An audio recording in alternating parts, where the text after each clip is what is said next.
ibahe umugisha muri kunyumva. Yego turakumva.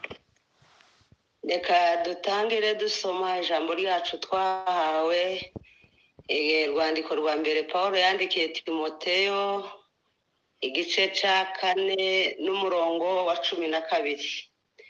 Ntihakagire uhinyura ubusore bwawe, ahubwo ube icitegererezo c'abizera, kuza uvuga no ku ngeso zawe, no ku rukundo, no ku kwizera, no ku mutima uboneye. Amena. Amen, amen. Reka nanone dusome hano mu Bacamanza, igice cya 2 n'umurongo wa 17, turarangiza uwa 18. Arababwira ati mundebereho uko ngira namwe aba ariko mugira. Ningera ku za mbere munyitegerezeho ibyo mubona ngira aba ariko mugira namwe, nuko nimbuza ikondera n'abo turi kumwe, namwe muhere ko muvuze amakondera mu mpande zose z'urugerero, muvuge muti kubw'Uwiteka na Gideyoni. Amena. Amen, amen. Duhimbaje Imana muri iki gitondo cy'uyu munsi wa none, abandi ni mugoroba, abandi ni ku masangu, twebwe iwacu ni mu gitondo. Ubu burakeye. Imana yo mu ijuru ihabwa icubahiro. Amen. Dushimiye Imana kubw'igicaniro cyiza cyashizweho cya buri gitondo, cya buri saha, biza binezeza, nkunda kubivuga. Imana yari yarabwiye Abisiraheli mu mategeko y'ibitambo, ibabwira uko bazoza babitamba, ariko iravuga ngo naho umwana w'intama wa buri gitondo na nimugoroba, wowe ngo ni ntagomba kubura n'umunsi n'umwe, buri gitondo na nimugoroba. Ubu rero ikintu gitambo dutamze abari mu gitondo n'abari mugoroba, cyuko turi amahoro, cyuko tubashe kuvuga Imana ihabwa icubahiro. Amen. Imana yari Aroni ngo amategeko nguhaye umuriro wo ku gicaniro, ntukaze uje wakwa ndetse ngo unavumbikwe, kandi ngo ube ari ugenewe igicaniro utari umuriro gusa. Biza binezeza iyo dutya nkavuga nti twacanye umuriro ugenewe igitaramo rwose, ntabwo ari ya magambo y'amashengo Abanyarwanda bazatubwira. Numvisha wa munsi umuvugabutumwa bwa ati se murayazi, ntidutaramye ku magambo y'amashengo, dutaramye ku gitaramo newe. Imana ihabwa icubahiro. Amen, amen. Pole abantu bagize ibibazo bavuye kubavuga, bariya nabi wacu ariko n'abandi bahandi, aho muherereyeho babihanganishije bene data. Ni ku isi yubatse kandi twe tuyibayemo, nitwe bigomba kubaho, ariko ijambo ry'Imana ribakomeze. Dushimiye Imana ku cyumweru cyiza cyagenewe abamama. Imana ibaha umugisha, muzamutugirira neza cyane. Ubundi kandi naje ndashima ko nisanze muri iyo timu nyine y'abagenewe iki gitekerezo n'iki gitaramo, kandi ngasanga ndi n'umumama. Imana ishimwe. Amen. Dufite ijambo ry'Imana twahawe, ibyanditswe byera. Timoteyo yaravuze ngo ibyanditswe byera byose ngo ni ibyahumetswe n'Imana, ngo kandi bigiro ngo kugira ngo bize bigera umwana w'umuntu uko ahagaze abone ko ashitse rwose.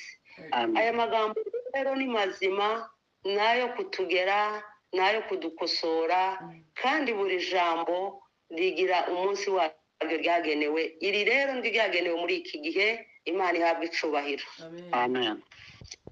Ijambo dufite riravuga ngo tube icitegererezo, hatagira uduhinyura, ukaba icitegererezo, kugira ngo hatagira uhinyura ibyo uri gukora, ukaba icitegererezo kugira ngo batagira upfobya umurimo wawe, ukaba icitegererezo kugira ngo hatagira ugucishamo umurongo mu byo uzi ukora ngo abihezeze. Ijambo rero ni meza, ni amagambo yaziye ku gihe, umuntu kuba icitegererezo. Naje nakunze kuganira uyu munsi wa mbere, mfite n'uwa kabiri w'ejo. Imana izabidufashe kuba icyitegererezo mu bihe ibyo ari byo byose, igihe uko gisa kose, situwasiyo iyo ari yo yose, ukaba icyitegererezo. kandi kuba icyitegererezo mu by'ukuri muvugabutumwa yaravuze ngo igihe dutengamaye ahubwo ni ugukora ibinaniye abandi. iyo ubaye icyitegererezo, buriya igituma Dawudi aza avugwa yuko yabaye intwari nuko yakoze abandi batazabashobora. Dawudi kuriya nta yindi mpamvu, kugira ngo arwanye umufilisitiya wari warabananiye, niyo mpamvu yakoze igitangaza, kugira ngo atanyagure intare y'ubu, niyo mpamvu. iyo ubaye icyitegererezo ukaba ikintu bavuga ngo kirasa ukwacu, ukaba urarobanuwe bakakwigiraho amasomo, uba wakoze ikintu gitandukanye n'iz'abandi, kandi uba wabikoze mu gihe kigoye, igihe kitoroshe. buriya niyo mpamvu nigeze ko umwana umwe yari umwana wabo wa mama mugani wanje, yari umwana wa mubyara wanje, baravuga ngo azafata amanota menshi, baramushima, ndabasura baguma kubivuga, ndamubaza nti papa, kugira ngo fata ayo manota yose wowe uyafate neza, ni iyihe mpamvu? sekuru niwe arimo mumbwira, arambwira ati ntakora tantine, ati nza nsubiza uko babajije. numva avuze ijambo nakuri, ndiga nanje ati nuko nza mbisubiza uko babibajije. muri ico gihe biba byananiye abandi, ariko njyewe nkabisubiza uko babibajije. ni ukubitegererezo, ni ukubisubiza uko bigomba gukorwa mu gihe runaka, examine mu gihe c'umutiyano ugoye rwose. umwarimu ahagaze hariya atareba ibyo, atakubwira, atakongorera, atagukubita mu mutwe ngo wabyishe, yabishize hariya ngo ubisubize. nuko nico gisobanura, nico guba icyitegererezo. umunyeshuri bakamushira hariya ati yabishubije uko bibaza, uyu niko byagenze. iyo dusomye mu gitabo cyo kubara igice cya 11 no 20, cya kubara 11 na 29, azatubwira hose yari ayoboye ubwoko bw'Imana bugenda bumuburira uburyo, murabizi ari amateka, ari amagambo murabizi. noneho ngo umunsi umwe ngo Imana iramubwira ngo ugenda ngo uhamagara abagabo 70 bariya ngo ubazane ubageze imbere yanjye. akantu ngendereye nshaka kuvuga ngo ndenda kuba uri kuri wowe. Imana ntiyari gufata umwuka ngo buri wese muheze umwuka, ariko iravuga ngo kuko ari we ategereza. Imana yari yaravuze ngo Mose niwe nyabonye, Mose niwe nabonye ngo ukiranuka mu rugo rwanjye. Ndavuga ati kubera ko ukiranuka ni icyitegererezo, no mukuraho n'imbuto. Haleluya. atunze inka nziza, uzuvuga ngo nzotereka n'imfizi yayo kuko uzi uko iteye. Imana irareba iravuga ngo Mose arakiranuka mu rugo rwanje. hari ukuntu Mose yari yarakiranutse, Imana imuhamagara, murabyumva, amasaha atugora kumukura aho yari yarahungiye, akagaruka kuraho afite urubanza rutasomewe, rutaciwe, atarabaye umwere mbese.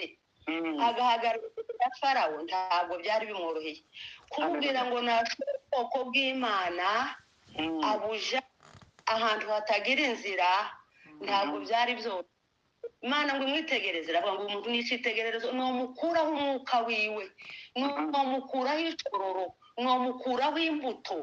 aravuga ngo tanga umwuka, ngo ndagenda mfata umwuka muke uri kuri Mose, shira ku bantu, ngeze ku bantu 70. Imana abantu 70 bose bave kuri Mose wenyine, icyitegererezo cy'umugabo umwe, abantu 70 ngo bose buzira umwuka. noneho ngo kuma ngo hari hasigaye abagabo 2, ngo nabo wa mwuka wa Mose ubasangayo, ngo umaze kubagayo ngo nabo baruzura. amaze ngo Yoshua arirukanga n'abandi bagenzi bati uburozi ko n'aba bagabo bose bahanuye. ngo Mose aravuga ati toroshe icomba ngo mwese muhanure, kubw'icyitegererezo cy'umwe icamba ngo mwese muhanure.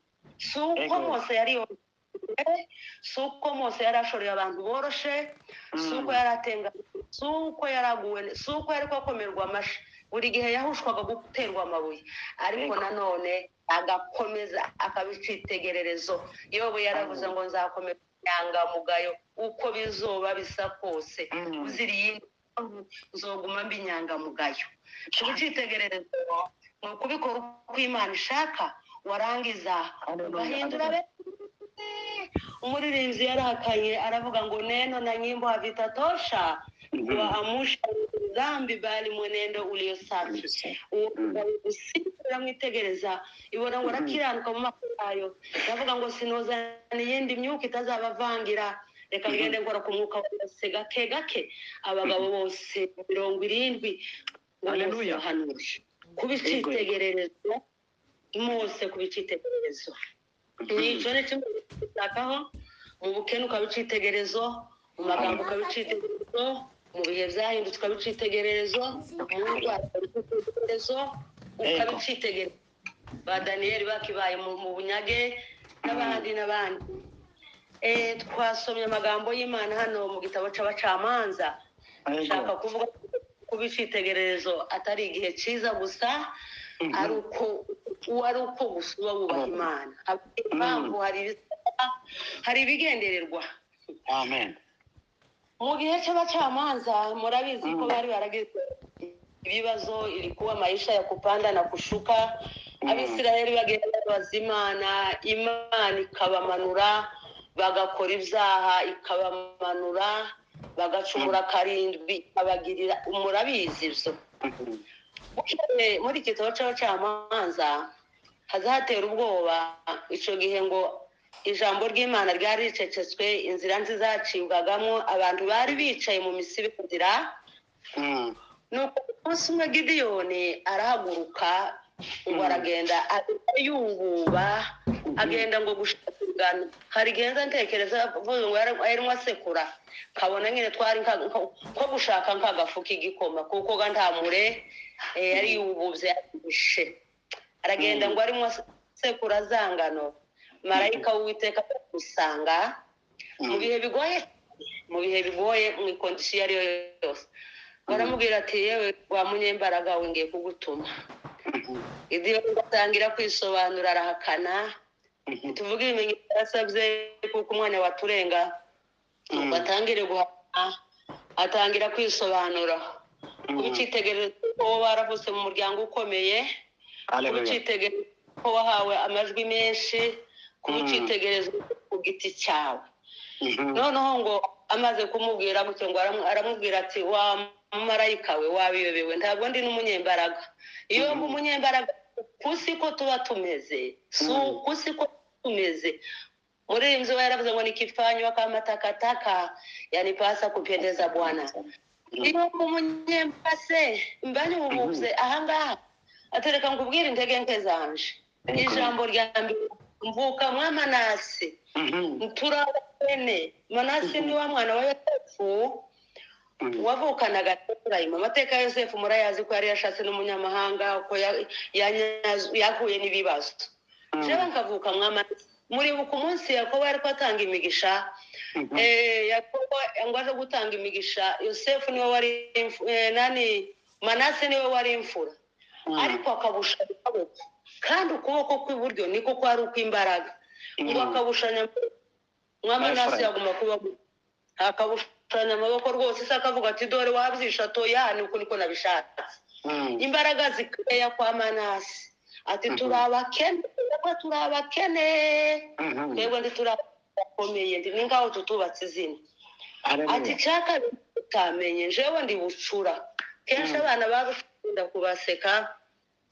Hari uwo twicaranye hano nari kumubwira nti wowe kundi wari umenya niyo ntiwamenye no kubanyokorome kuko ngo wavutse amakuru yose yaravuzwe.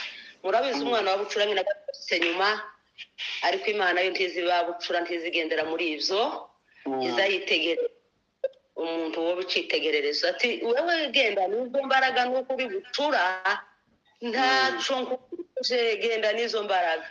Gideyoni ngo amare kumva Imana ari imutumye, hari ikintu ngo yakoze kiza kinezeza cyane. Paul yaravuze ngo zambaranira kumenya Yesu, ngavuga ngo reka ngerage ngo umenye uburebure bw'ikizamuka n'ikijepfo, umenye n'ubw'umurambararo, umenye n'icyatumye abasha kuzuka bapfuye. Iyo mpamvu nikugiye kuko mwanza kundi yongiye kuvuga ibya Gideyoni. Gideyoni ngo arabanza tegereza Bwana asifiwe. Amen. Amen. Abanza basengaga ibigirwamana bari baracumuye ngo aragenda arabisenya. Arabanza aragenda asenya Imana. Ntiwabicitegereza ucubakira ku bigirwamana. Uwo umunyembaraga ucubakira ku bigirwamana. Ngo arangize kubisenya tondo barabyuka ngo baravuga ati ngo bagenda kwa Yowasi. Bati nta wundi wakoze umwana wawe, nta wundi ni Gideyoni. None umuza mwice umuntu w'ikitegerereza. Kandi yapfa gupfa gusa. Ngo isi arababwira ngo ntaco dupfa. Ibyo bigirwamana yasenye niba ari Imana, niba ari Imana nimuyireke yonyine irihagije. Iriburanira niba ari Imana nimureke Imana. Niba ziriya Mana yasenze ko ari Imana zonyine ziriburanira. Amen. Gideyoni arakomeza. Gideyoni ngo aragenda atora ingabo. Turashaka kuja ku ijambo ryacu. Gideyoni ngo amare gutora ingabo. Umuntu w'itegererezo bene data, turicitegererezo cyane cyane iki gitabo turiko dusomamo gikunze kwitwa Nyarabicungaji, bakunda kucita ngo ni inzandiko z'abashumba, ariko siko bimeze. Twese turi abacungaji. Ucunze n'urugo rwawe, uranicunze nawe ubwawe. Noneho ngo Gideyoni azuka azamerera nka Yoshuwa. Wa munsi Yoshuwa ngo baraye hariya bageze i Gilugari. Ngo yarabyutse aravuga ngo reka mbanze nitegereze. Gideyoni ngo aravuga ati we ubu se ko ndayaha koko uru rugamba rwacu ndarushobora, biragenda bite? Ngo arabyuka ajana n'umugaragu we. Uzuka nimba ushaka kuba umwihariko mwene data, niba ushaka kuba icitegererezo. Yaravuze perezida wacu ngo umuntu ushaka kuba umutunzi ngo azaryama atinze ngo kandi akabyuka kare. Ushaka gutunga ngo abandi baryamye. Niko Abanyarwanda bazabana ngo ushaka gukira ngo akora abandi baryamye, kuko uzi uko batari ko bakora. Siko bimeze. Gideyoni ngo arabyuka ngo abwira umugaragu ati ngwino gahewe dupfe kugenda, ahubwo twitegereze dutandure dutate, ahubwo twumve n'ico umva umuntu w'umwihariko uko azamera. Mbicitegereza uko azamera. Tazagira ngo abandi baryamye, tazategera ku kanwa, tazategera ku mubiri, azarangiza hirya. Aragenda ngo kugera ngo ku rugerero. Imana se nayo bishatse ndikura ngo aragenda. Imana iravuga ati uyu mugabo ni icitegererezo kabisa, abashobora kurumba, ntafite n'ubwo rwa rugerero, ntatekereje ko basanze bamuteka mushe. Ntugatinye ko baguteze yambushe ushaka gucitegererezo no kuri yambushe uzugenda Imana nawe. Ngo hagere ahurirana no abagabo babiri barota. Imana nje uzintangaza. Ngo umwe aravuga ati narose imitsima imanuka, irobe ry'imitsima rimanuka riva hariya haruguru riva ku rugerero rw'Abisirayeli ruraza rukubita urugerero rwacu ruraruka. Ati izo nzozi twari turose natwe. Wabo ngo aramusomera ngo aramubwira ati ubwo nta kindi. Haleluya. Bwana asifiwe. Ati ahubwo wereze nta kindi n'inkota ya Gideyoni. Inkota ya Gideyoni. Umugabo ngo aravuga ati mbaye icitegererezo koko. Ati nta kundi busobanuro nshaka. Aragenda apanga ingabo. Tugiye hariya twasomye ngo apanga ingabo akazagira icitegererezo. Ninko gufata risiki kuba icitegererezo. Gutinya abandi bavuga, gutinya gusekana abandi basekana, gutinya kugambana abandi bagambana, gutinya kubesha abandi babesha kandi kubesha ni amarongo, gutinya kwiba abandi biba. Ngo aravuga tumva rero mbereke. Ngo akazafata ingabo kurya Imana yamubwiye. Ajana ibintu bidakomeye. Kuba icitegererezo si ugukora ibikomeye. Ubundi batugane mu Kinyarwanda bakavuga ngo uwikoreye ibumba ngo ndaje aterana amabuye. Tukabitinya n'ejo baratubwiye ibumba ngo iyo tugiye kuriterura turiteruza ibyatsi tukaritereka ahantu horoshe kugira ngo ibintu bitameneka. Ibumba ni ikintu coroshe. Haleluya. Ngo mwikorere ibibindi ngo kandi mushimuye. Ndagira ngo nubwo njewe tutarwanya intambara murabyumva, ariko twumvisha abazirwana.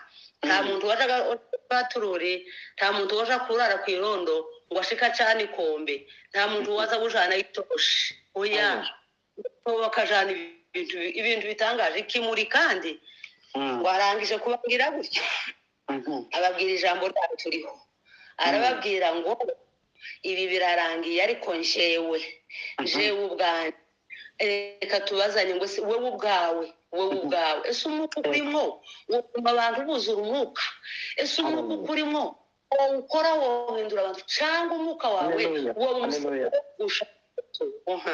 umwuka ukurimo ese wotuma abantu buzuzwa ese wotuma abantu bahanura cyangwa wotuma abantu Gideyoni ngo aravuga iwe wenyine umutima ntuzi urya ruswa umutima w'umuntu n'umushinjacyaha tugendana umutima ntuzi guhamiriza nimbura umunyembaraga umutima ntuzi guhamiriza nimbura umunyabwoba umutima ntuzi kubwira ngo nubwo mvuze iki kintu kigatsinda ariko ntabeshe umutima ntuzi utinya perezida umutima arawemera neza arawugaragura mugani wa Dawudi ngo yewe mutima wanje we uhimbaza Uwiteka awubwira ko wundi muntu arababwira ngo rero mbabwire ngo mundebereho jewe turebere kuri runaka niba ushaka kwitegererezo si ukurebera kuri runaka uzi uvuga ngo mundebereho jewe ndisha mundebereho murebe uko ngenda murebe uko nkora mundebereho umuntu iyo yizeye kampani ye azavuga ngo iyi telefone yanje uyijane ngo nguhaye garanti uzayigarure nuko aba yizeye ariko iyo umuntu akora ikintu atakuraho telefone aravuga ngo jewe mundebereho murabyumva mundebereho nitugera kuri uko mubona ngize uko mubona nkora namwe bakubwira ese mwene aho urugamba rwotsinda cyangwa urugamba rwotsinda wo kubakwa cyangwa itorero ryosenyuka ese wo kurebera umuryango wo kubakwa cyangwa wosenyuka aravuga ngo ni munde ariko aza kuvuga kandi ngo uko mubona ngira nimubona uko ntabahora yigeze kubyivuga aravuga ngo nimuje munyitegereza ngo muze mundebera ngo muze mugera ikirenge mu canje kuko njewe nzanguringa ngo nzangishinga mu ca Kristo uyu Gideyoni yarazi kuko ari we citegererezo aravuga ngo ntigira utandeberaho araba yavyishe mundebereho jewe ubwanjye mundebereho haleluya Paulo ngo mwakwisuzuma ubwanyu ngo ntimwagirwaho n'urubanza aravuga ngo nimubona uko ngira ngo namwe ariko mugira nimvuze amakondera ngo namwe muyavuze ninkubita ibibindi hasi namwe mubikubita hasi ngo nimurangiza kuvuga gutyo ngo muvuge ngo ni kubw'Uwiteka na Gideyoni haleluya haleluya ndavuga ngo mugere mu kirenge mucanje Gideyoni aravuga ngo muvuge Uwiteka no kubwa Gideyoni ya Yesu aravuga hari mu butumwa bw'uko bwanditswe na Luka arababwira ngo muzamukora ibishimwa byose nimuzaza mwihindukira n'amakuru twitegereze muzamuvuga ngo naje sinje wabikoze muzamuvuga ngo imbaraga sizanje ubuhanga sibwe aravuga ngo muvuge ngo murabagaragu bimbura mu maro Yesu aravuga ngo mwicisha bugufi ngo kugira ngo Kristo abazamure kwicisha bugufi ariko ukabona kuko wicisha bugufi munsi y'ukuboko kw'Imana yaravuze Petero ati ni chini ya mkono wa Bwana uliye hodari ukimtwisha fadha atazichukua acha muce bugufi aravuga ngo si kubwanje ngo ni kubw'Uwiteka Uwiteka ni ukoze ibi sinabishobora ukiranuka abandi bakiraniwe sinabishobora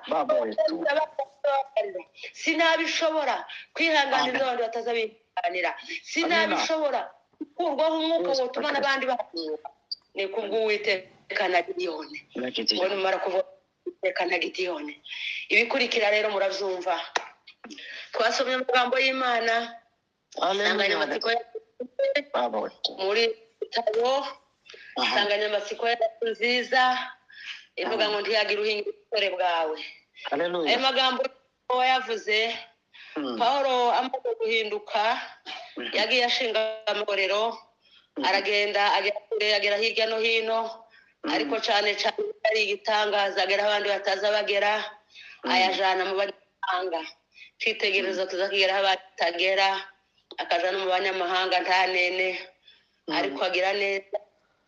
Ngagere hari yageze Efeso, ahasanga umusore witwaga Timoteyo, kuba icyitegererezo igihe kitari nkaco. Uyu Timoteyo yari muri batwebwe nawe, babandi bari kure y'amasezerano, babandi batari bafite ibyiringiro, babandi bigijwe hafi. So Timoteyo yari umugiriki, nta nubwo yari umuyuda, murazumva namwe nta masezerano yari afite. Ariko Imana kugira itegererezo, Imana ntizirobanura ku butoni, kugira ngo umenyekanishe Imana. Nubwo ubura agakobwa k'akanyagano kariko gakorera mu Kanamani, wamenyekanisha Imana. Kugira ngo ubicitegererezo, nubwo wowe uri umunyage nka ba Daniyeli bazanye urwobo guta mu rwobo rw'intare, wamenyekanisha Imana. Wabicitegererezo bigatuma icitegererezo. Mare ngo ace muri Efeso mu rugendo rwe rwa kabiri rw'ivugabutumwa, ngo asanga abantu bamuhamya neza, ameshuhudi wa vema, abantu bazakunda neza kandi babahamya neza batakoze neza. Oya, banza ubisubize uko bivuga, numara utegereze baraguhamiriza. Banza ubikora uko bikwiriye. Uyu mwana ngo nyina asandi kuko iki cyumweru cy'abamama. Uyu mwana ise nubwo ari umunyamahanga, ariko nyina ngo yubahaga Imana. Ni nayo mpamvu yavuze ngo kwizera yamubonye ngo kurava muri nyina na nyirakuru, ngo bakomeze kumuhamya neza. Hariya ariho muri Turikiya ya none, ngaramubwira muze bakurambikeho ibiganza. Amubwira umwana wiwe, aravuga ngo n'umwana wabyaye, ngo kandi nabyaye mu kwizera. Aramwiyegereza, amushinga itorero rya Efeso. Mu minsi ya Petero ya Pawulo hanyuma, Pawulo aja gusaza, ngo atangira kumuhanura, atangira kumwandikira, aramubwira uko bikwiriye. Yatangiriye hariya mu gice cya mbere nzapakunda hazavuga ngo si ibyo gushidikanya yewe Timoteyo we, ubwira ubw'Imana burakomeye kandi bwari bukomeye koko. Umwana kwerekanwa ari umuntu, bikamamazwa mu isi, bikaza bivugwa mu mahanga, bikavugwa n'umuntu uri nkanje n'uwundi uri nkawe, umuntu uwo ari we ukabasha kuvuga Imana. Reka mbabwire mu isezerano rya kuko kuvuga Imana ntibyakundaga. Ni nayo mpamvu baza kuvuga ngo usilitaje bure jina la Mungu gute wabiherewe nandi uburenganzira. Sizo gushidikanya, ubwira ubw'Imana burakomeye. Imana yatwegereje, tubatwegereje Imana. Amubwira ayo magambo ngo agere muri iki gice, aramubwira ati reka gakubwira ibizaba mu minsi ya nyuma yewe. Ati mu minsi y'imperuka hari ibihe birusha. Ndagira ngo kutwayigeze iyi nsanganyamatsiko tuyivuge neza twe uko ibihe birusha. Ibi abantu ndashima sigaye ko umuntu neza igihe abana batumvira abavyeyi, murimo kumva tugera ku rubuga twaje gusenga tugahwera ni ugutangara. Igihe abana batumvira abavyeyi, igihe umwana utamushingira uko ashaka, igihe umukobwa ashima umugabo yumva wamushimye akamwangira, igihe umuhungu ashima umukobwa washima n'umuryango wamukunze akamwangira ico, igihe abavyeyi igihe abana babwira abavyeyi ngo ni mugabanya amagambo, igihe amategeko babwira abavyeyi ngo nukubitiye umwana turamukwaka. Yemwe ivyo bintu ni iby'ubwenge cyangwa ni bihari? Ivyo bintu si bigaragara. Igihe bavuga ngo uburenganzira ngo umugore, igihe mwababwira iki? Aravuga ngo ivyo bihe bizagera, ngo kandi ico gihe ngo abantu bazoba banga ukuri, kandi ico gihe ngo bazaba bambara imbaraga zo kwezwa, ngo ariko ngo bambara ishusho yo kwezwa, ngo ariko bakambara. Urimo kwitegereza umuntu ukuntu basanga umuntu yabaye umukiranutsi atwaye Bibiliya ingana umusozi, ariko yasohora amaboko ugatangara, usanga mucika cyarimo ukumirwa. Aravuga ati cyo rero kizagera, ati abo bantu uzobakure, ati abo bantu uzobatisha, ati kandi mwana wanje iyo hageze nyine nisamamaga, ati bimeze bityo uzabitera umugongo, ati ntiyakaze umuntu n'umwe uzahinyura ubwawe. Haleluya, haleluya. Uzahinyura agakiza kawe, uzahinyura ukugenda. Abanyarwanda bazavuga ngo umbwire uwo mugendana, ngo numara uri wo mugendana ngo rero ndakubwira uwo uri we. Nimba inshuti ari umujura ari we mugendana ari we muganira ari uzi ibanga ryawe ngo gusobanura ngo wowe urakiranutse nzomenya we. Nimba uri inshuti y'indaya y'umugabo cyangwa y'umugore, nimba ariyo nshuti yawe ugapfa kumbwira ko ariyo nshuti yawe, umbwira uwo uri we, uzombwira ibyo ugendana ngo nzakubwira uwo uri we. Nimba yo mu kabari hari ikintu ngomba kwibaza, iyo umuntu agiye kwicara mu kabari ari umukozi w'Imana ngo twabaye abarimu, mu by'ukuri ntibizotuma unywa inzoga pe, ariko akaba gahiye washa bakavuga ngo wahiriye mu kabari. Abasinzi bakubitanye bakakumena inzoga ugasohoka unuka inzoga uri umukozi w'Imana, ntiwahakana gakazi mwe kuko niyo ntibona bikubaza. Bavuga ati nyamara pasiteri twagendanye yanuka inzoga, bagukubisa amashuri ndiworeka kuvuga ko wakomerekeye mu kabari. Nyina agakiza twakageza agasirimu, ariko Pawulo aravuga ngo yewe Timoteyo, muri iyo minsi igoye, muri iyo minsi y'ubwo buhanga uzarebe neza hatazagira uguhinyura, kuko cyane cyane guhinyurwa muri inzu yaravuze ngo tuba dukomeza gutambuka ngo kuko Satani azarindira ngo kugira ngo natubona tunaniwe ngo atwicire umumaro. Abona icyo avuga ati dore ba bandi mujya muvuga, dore wa wundi mujya muvuga. Mugiye guhinyura ubusore bwawe ubicitegerezo kuri abo ngiye kukubwira noneho. Ubicitegerezo cyatera abizera baza bakureberaho bagutinya, batinya gukora icyaha. Ubitegererezo uzobura murikira, uzobarangaje imbere, uzobura umuco wabo. Abafarisayo ngo bahagaze mu miryango, Yesu yarabanenze ngo babuza abinjira, ngo nuko nyine bananirwa kwinjira kandi babuza n'abinjira. Wowe umuntu yakagira uguhita ngo azakwitegereze, abizera bakurebe. Icambere ngo bazarebe ngo ku ngeso zawe, bazarebe no ku rukundo. Reka tubanze tugaruke ku rukundo cyangwa tugere ku ngeso nizo tuvuye no ku bantu benshi barakijwe bahungira mu ikanisa.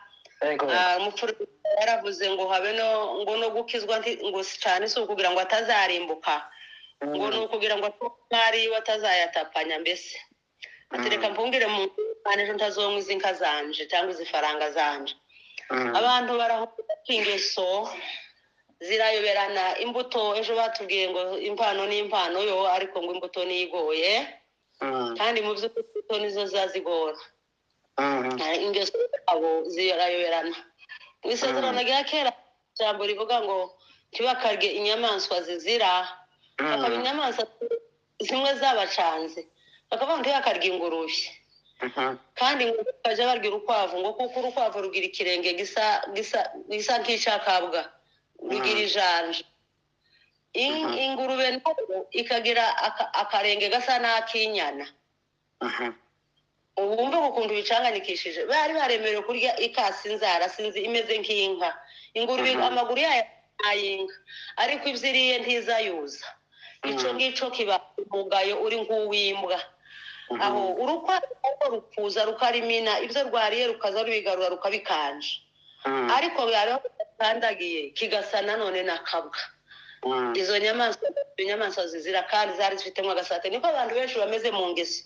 Usanga umukristo ari uwo ngo ni umukristo mu ngeso, akinjira ashitsa byose by'itorero, niwe wa mbere muri nibature, niwe wa mbere ku mirongo, niwe wa mbere mu bitero, niwe wa mbere mu misanzu, ariko wateka ibyavuga ingeso ziwe. Munishi yararirimba ndugu yangu umeokoka na umejazwa na roho, lakini unasegenya hautaingia mbinguni. Nubwo wuzura umwuka, nubwo winjira, nubwo ukora ibyo ushaka, ibintu byose bakakwitegereza, ngo nubwo uri umunyabwenge bwinshi, ngo byose uzi no kubigenzura, ngo ariko ukayoga iby'umusaraba. Ugasanga ibyo avuga usanga azabesha, kandi kubesha ni icyaha gikomeye. Wobesha gito cyangwa kinini, kubesha niyo nyina w'icaha. Umunsi ya Adamu agwa mu caha, inzoka yarabesha ngo iki giti ngo nta kuntu uba ni mu kirya. Ndugu yangu umeokoka na umejazwa na Roho, lakini unasegenya. Tiwaba icyitegererezo nimba uza amagambo ariko ibirenge byawe ibirenge bisa n'iby'inyama igomba kuribwa ariko izumira ntuza wuza. Nuko niko ingeso za benshi zimeze, ariko turashaka kuba icyitegererezo kandi umuntu ku giti cyiwe avuge ngo ni mu ndebe.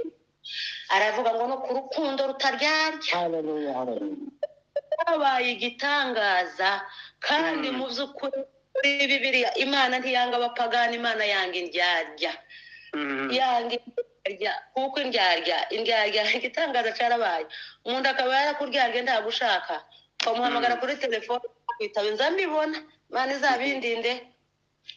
Wamara kumuhamagara akakwihorera, yamara kukwihorera yaruha yakwita zampamagara akababara, aja kumwitaba akavuga ngo ngo yewe ngo uziko naringize iminsi mbaye ngira ngo nguhamagare, ngo uziko mpamagaye naringiye kuguhamagara, ngo uziko bwa wundi akakubesha ukoze ugira ngo ni inshuti. Mu ngeso zawe Imana irazizi, mu ngeso zawe ese ni gute bimeze. Pawulo abwira Abakolosayi ati nimuze mwirebe uko mugenda yewe, ati mutagenda nk'abadenge, muze mwirebe uko mutuka, mutagenda nk'abadafite ubwo, muze mucunguza uburyo umwe kukanda kariko kose, ntutakaze umwanya n'amafaranga, ntukagira umwanya umuseseka mu gukiranuka kwawe, mu kuba icyitegererezo cawe. Mu zawe yewe Timoteyo we ngo mu ngeso zawe, mu ngeso zawe no mu kwizera kwawe. Umwanditsi yaravuze ngo abambere cyatumye bahamwa neza ngo nuko bari bafite kwizera, ngo kandi ntibishoboka, ngo ntibishoboka ngo kuko utizera ngo yanezeze Imana. Ntiwaba icyitegererezo utizera. Niba twaramaze twizera Imana, dukura ibindi mu twizera Imana, ngo kandi kwizera ni ukumenya ngo udashidikanya, ukamenya ngo ibi ni ngo ntibizareka kuba. Ino yaratangaye muri 2007 hafi aho twagiye kwa muganga, njyana umwana kubyara umukazana wanjye, ngo tugereyo haza undi nawe uje kubyara, ngo ashike umukristo w'umukorari aranyegera ati se pasi, ati buriya ati umukazana wawe wamuzanye kwa muganga ariko se wavuye kumuzingura. Je kumuzingura simenye ibyo ari byo, ndamubaza ndetse we bazinguye mbanza kugira ngo n'umuganga Kinyarwanda gatwakiwe amwe kituyobera, ngira ngo ni nk'ahantu ntaciye. Tese ko wowe kera bakuzinguye, ati naje kera banzinguye. Tese gute? Ati nagiye kuza nshaka umukecuru umwe, umwana umukirisitu korari atarabanza aranze, ati none nari nkubwira ngo ujane umukazana wawe. Ndavuga ngo noneho ndataka mugira izindi Mana mwibikaho zazibazingura. Teje uyu mwana wanje kuva twahita ndasenze ngo azabyare, kandi nizeye ko azabyara. Namuzanya n'ikibazo ngo abyare nzataha n'umwana. Nta yindi Mana ntibishoboka kutizera, ndikizera nyine ko ntaha n'umwana. Kizera n'umwana, ariko kandi babasara baraza umwana turizera kwidukiza, ngo ariko niyo itodukiza nta yindi Mana izi kutuzinga. Ngo ntibishoboka yuko kwizera yanezeza Imana. Amubwira ko ijambo ryiza, aramubwira ngo n'urukundo, buriya urukundo ni ijambo ry'igitekerezo, ngo niryo rihatse isi n'ijuru, niryo tegeko rihatse isi n'ijuru, niryo Yesu yaravuze agiye kuja mu ijuru, abisezera abigishwa, ntiyababwiye ngo mbasigiye amafaranga, arababwira ngo mbasigiye urukundo yewe, ngo nimuje mukunda. Kandi gukundana nako kugira ngo ubicitegererezo ni ugukunda, si ugukunda uwakugabiye inka, si no gukunda uwakuvuze neza, si no gukunda uwakugiriye neza. Hari ijambo yavuze abantu batabyumva, aravuga ngo mukundane kuko nabakunze. Uko nabakunze se mwebwe se mwari beza, ni nabi bari ko bakunda, atariko namwe uko bisa kose nta kondisiyo mukundane. Ngo nimumara gukunda ngo nico abisi bazabareberaho. Ushaka kubicitegererezo ngo nimukundana abisi ngo bazabareberaho, abisi nico bazabareberaho. Nimba mukunda nta yindi mpamvu yo kuri kuvuga ubutumwa, abisi bazakurebera kuri ngo yewe Timoteyo we ngo no ku rukundo uzi ukunda. Umunsi umwe Yesu ngo baramubaza umwigishwa w'umunyamategeko, dore ko bari abahanga kugendagaho mwanya wacu yagiye, aravuga ngo baramubaza batese itegeko rikuru nirihe Yesu we, ukunda kurivuga narivuze, ndagira ngo bari batekereje kuko babwira ngo ntukicane kuko kwica kuza kukwirega tuvuga ngo yewe ngo umuntu wishe umuntu bari kwaye Imana se ucitegereze. ngo aramubwira ati tubwire itegeko rikuru. ngo Yesu aramubwira ngo itegeko rya mbere ryo ritaza rikorwaho kuko Imana yo n'umwihariko, ngo ariko irya kabiri ngo risa nico nkunda ngo risa naryo risa n'iryo ngo ni ugukunda mugenzi wawe, ngo ukaje umukunda ngo buriya ntitwikunda beza, habe n'umuba arikunda, habe n'umugoma arikunda, habe n'urwaye urikunda, ntawuza witoneka. Akakubwira turikunda kubera ukunda mugenzi wawe, kuko utazi ukunda gutonekana ntukaje utonekana mugenzi wawe. Aravuga ngo ntari ko n'urukundo. Noneho ngo wamwanditse aramuko se mwene data ninde? Yesu aramutangaza ngo aramubwira ahantu azansanga, ntiyamubwira abo ari bo bose, aramubwira ngo ni umuntu umwe gusa, uwo usanga ku muhanda n'amayibobo yewe, uwo usanga ku muntu bagiriye nabi uwo ari we wese. Utitaye ku mategeko ngo baravuga ngo wamwishe, iki gihe ngo hateye ibintu bya nkete by'ikoranabuhanga ngo ntukora ku murambo, atavuga ngo ikoranabuhanga ritavuga Yesu we suko, aravuga ngo umukunde nk'uko ukunda. Ese ko utatinya nkete zawe, aravuga ngo bazakorera ku rukundo, ico gihe ngo uzaba uri icitegererezo. Timoteyo Pawulo aramwihanangiriza, umwana we yarahaje gusaza, aravuga ngo nindamuka ntagarutse kuba nindamuka ntinze ibyo ndabikubwiye mukomeze. Agera ku ijambo ryo kuvuga ngo urukundo muze mukundana.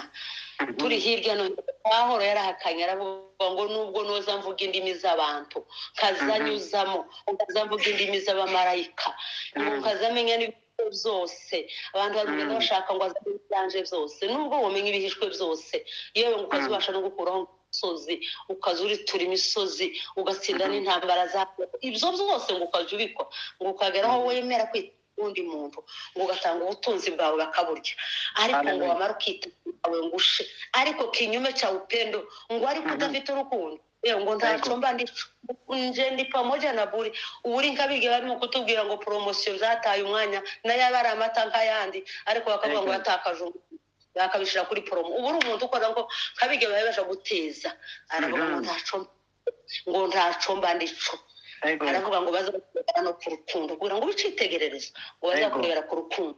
Urukundo rutwikira byose, urukundo upenda usitiri wingi wa makosa, urukundo rubabarira byose, urukundo rwihanganira byose. Aramubwira gucana makuru uwo murongo ngo n'umutima uboneye, tugiye bwana ku musozi n'umutima ngo uboneye, umutima umurinzi yaravuze ngo mwana ngo nzangera ko nshobora ngo kugira ngo nibuze inama mbi nibuze n'ibyaha, ngo ariko nzamwibona. Kandi umutima uteye ubwoba, umutima ngo uzurusha ibintu byose gushukana, kandi ugatuma ibintu byose gutera ubwihebe. Kandi umutima niho Imana ituye.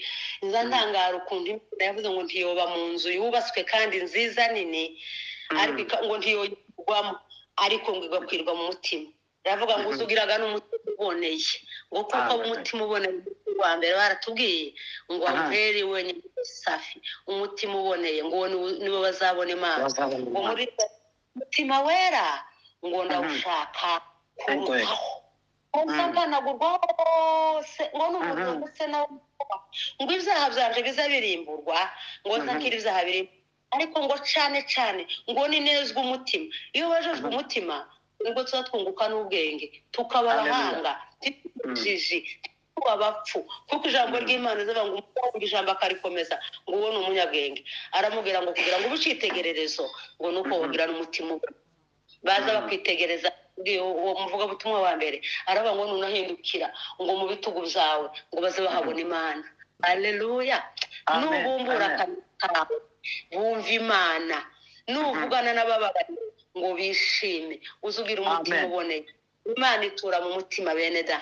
Nimba dushaka kuba umwihariko, nimba dushaka kubicitegereza tukazuhisha Imana bibi mu mutima kuko mu mutima ni mutura nkunda kubivuga hari n'iryibuze uzoza uhisha Imana ibintu mu mutima Pawulo ngo turwandiko ngo kandi urwo rwandiko ngo rwanditswe ku nkingi z'imitima iriya hirya mu mutima harahishe urwandiko ngo rwanditswe ku nkingi z'umutima ariko aravuga ngo rugasomwa n'abantu bose n'ubu utagira umutima ntukazushushanya abantu ntiwowe ucitegerereza ijambo ry'Imana ryatubwiye uyu munsi ngo tubicitegererezo ariko Gideyoni waravuga nimuje mundeberaho murebe uko ngenda murebe uko mvuga iriwe mbwiriza uko mubona ngize nimba uyoboye umuryango uzubwira umuryango mu mwabana mwe nimundebera ibi murimo gukora nzambikora ariko nimba ubana n'umugore wa mugore ibi ukora nzambikora aya magambo uzumbwira nzanyakubwira nimba uri umugore ubabuze umugabo nimba uyoboye itorero mundebereho uzuba wa mbere twitegererezo ku mirimo yacu dukora kwa mwanendo na usafi uko tugenda nuko tuvuga umwuka uri muri twebwe uzuhindura abantu ubahinduka abahanuzi ariko igitangaza kiri ubu nyine umuntu arimo kuzura umwuka yuzuye ugahindanya itorero ugasenya imiryango nturicitegerereza umwuka mubi intore ntoya cyane umusemburo mutoya cyane uri gutandukanya uricitegererezo reka bazatureberaho hatagira uhinyura ubukristo bwacu hatagira uhinyura ubusore bwawe uzuza ugenderamo n'ibyo uzuvuga ibyo uzukora ni ukugenda urinda umutima wawe ngo kuruta ibindi byose birindwa mwakira ijambo ry'Imana amen.